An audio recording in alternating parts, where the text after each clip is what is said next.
MK Stalin dares the government to arrest him over the extortion complaint, says he'll face the case legally. FIR என்பதற்கு என்ன மரபு என்று கேட்டால் fraud information report என்ற நிலையிலே தான் இந்த வழக்கு போடப்பட்டிருக்கிறது. MK Stalin wants action against the Chief Minister for alleged irregularities in Kodanadu and Siruthavur. Udayanidhi Stalin's anticipatory bail plea is adjourned to Wednesday. No interim relief in the extortion case. AIADMK MPs meet the Prime Minister, demand a nationwide ban on the film Dam 999. Also want Kerala to desist from its plan to construct a new dam. Activists say Kerala plans to build a new dam to protect real estate mafia who illegally encroached land near site. A note of caution from cyber sleuths: your online banking may not be entirely safe. Hello and good evening. Welcome to News Tonight. You're watching all that is happening locally and internationally with me, Anu George Kanjanathoppil. So much has been happening across the country. Before we get to all that, let's take a quick look at the national headlines. Bengal Chief Minister Mamata Banerjee told Prime Minister that it's not possible to support the government on the FDI issue. Sources say an aggressive government, after talking with its allies, could oppose an adjournment motion on FDI altogether. This could be setting a dangerous precedent that executive remit, executive jurisdiction gets assaulted in the process. The BJP has rejected Commerce Minister Anand Sharma's claim that Gujarat and Himachal Pradesh had favoured FDI in retail. An extraordinary move by the Delhi High Court questions the trial court's order granting bail to A. Raja, former aide R.K. Chandolia. Pakistan's Army Chief General Gayani gives troops full liberty to respond to cross-border attacks on NATO troops on the Afghan-Pak border. DMK leader MK Stalin, against whom a case of criminal intimidation was registered by police, said the action by the Jayalalitha government was only to settle political scores. Dismissing the complaint as baseless, Stalin, son of DMK chief M. Karunanidhi, petitioned the Director General of Police, saying he has absolutely no connection with the case in whatsoever manner. The Central Crime Branch of Chennai Police yesterday filed an FIR against Stalin, his son Udayanidhi and 4 others for allegedly threatening a person to sell his property in a prime locality at a lesser price. The case was registered following a complaint by one N.S. Kumar on the 29th of November, alleging that one of Stalin's aides had forced him to sell his property at Chitranjan Das Road at Tenapet area after getting the tenants to vacate it under threat. This is what Stalin had to say when he reached Chennai from Trichy yesterday night. விலைவாசி உயர்வு மட்டும் இல்லை, ஜெயலலிதாவுடைய பெங்களூரு கேஸையும் திசை திருப்புவதற்காக என் மீது பொய் வழக்கு போடப்பட்டிருக்கிறது. நான் முன்கூட்டியே இந்த பொய் வழக்கை நான் எதிர்பார்த்து காத்துக் கொண்டிருந்தேன். ஆனால் காலம் கடந்துதான் என் மீது இந்த வழக்கு போடப்பட்டிருக்கிறது. எனவே நான் இதில் ஒன்றும் ஆச்சரியப்படலை, அதிசயப்படலை.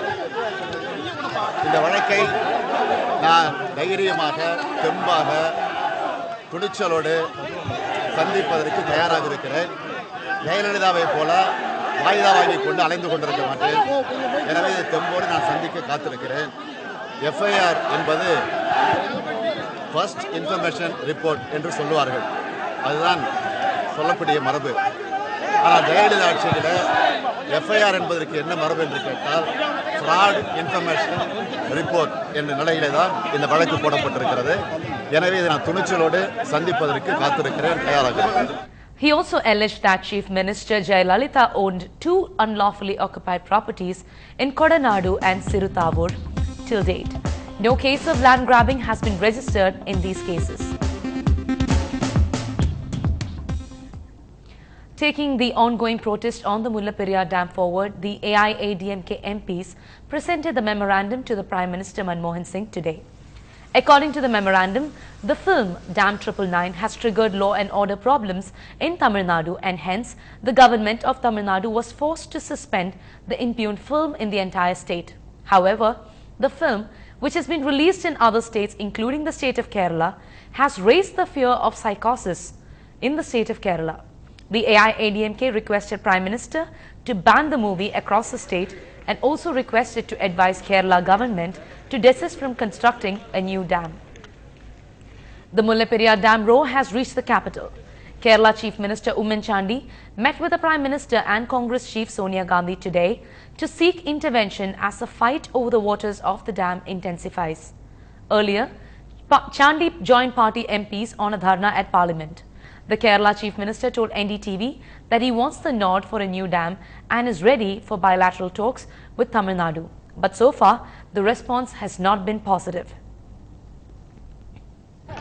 Now the situation has changed a lot. Now continuous rumors created a panic situation in Kerala.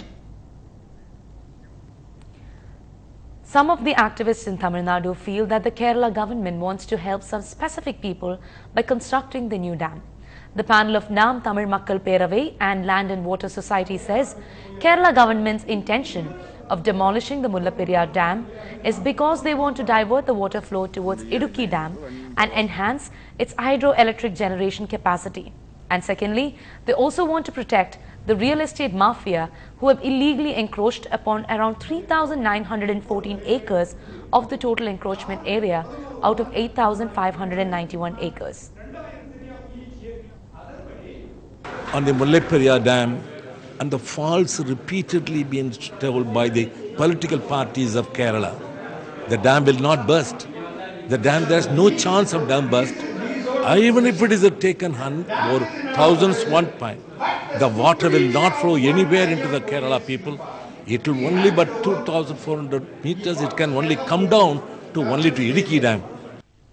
In a world where we are connected more through wires and frequencies than roads and rails, cybersecurity seems to be a major concern. Police officials say even if the number of people using online banking has gained at an enormous rate, it is still not fully secure.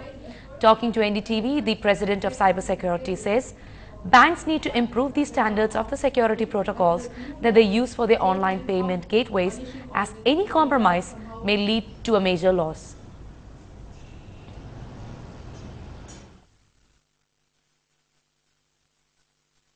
Initial stages, online banking were not much used. The bankers also were believing on more on a personal banking.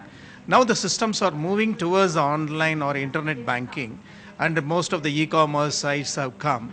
Now there is a threat of hacking and phishing, and so many other challenges have happened. Today the banks, not only the banks, the people have to be more careful. Each one of us should actually has to get into the basic drills of how to keep yourself safe and secure when you are using all your systems. We have been using computers for some time, we have been using internets for some time, the mobile phones, everything has been there for some period of time.